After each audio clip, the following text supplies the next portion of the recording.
see that? It's just a school. No different than Westburn. Mom, you said you were gonna quit.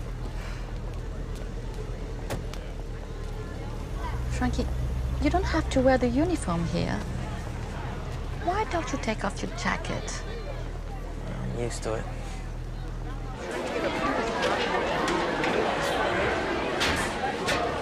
Excuse me. Oh, yes? Do you know where room 17 French is? Yeah,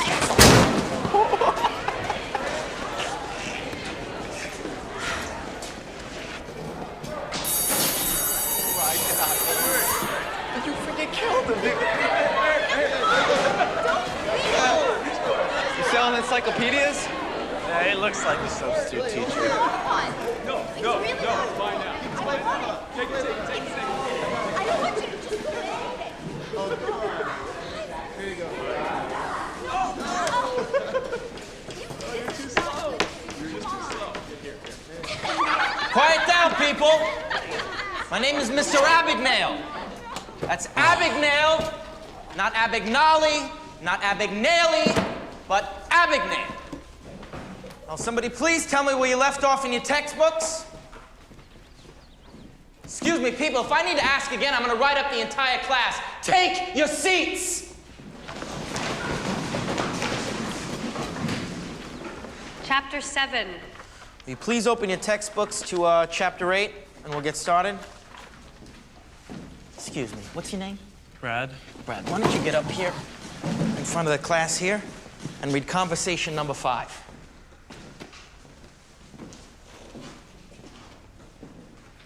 Les Français sont généralement dans leur pays que presque tout le monde cette impression. They sent for me. They said they needed a sub for Roberta. I came all the way from Dixon. Well, I always sub for Roberta. Excuse me, why aren't you reading? I'll never come back to Bellarmine Jefferson again.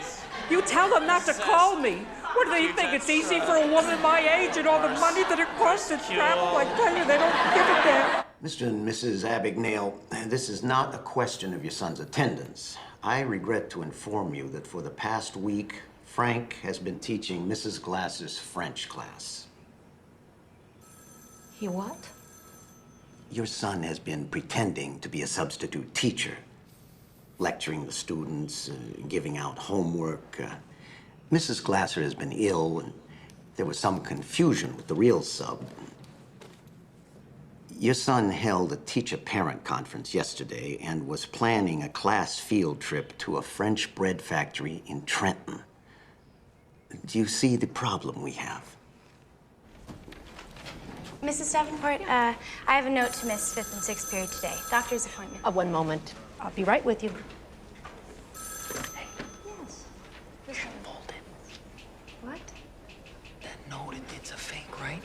You should fold it. It's a note from my mom. I have a doctor's appointment. Yeah, but there's no crease in the paper. When your mom hands you a note to Miss School, the first thing you do is you fold it and you put it in your pocket. I mean, if it's real, where's the crease?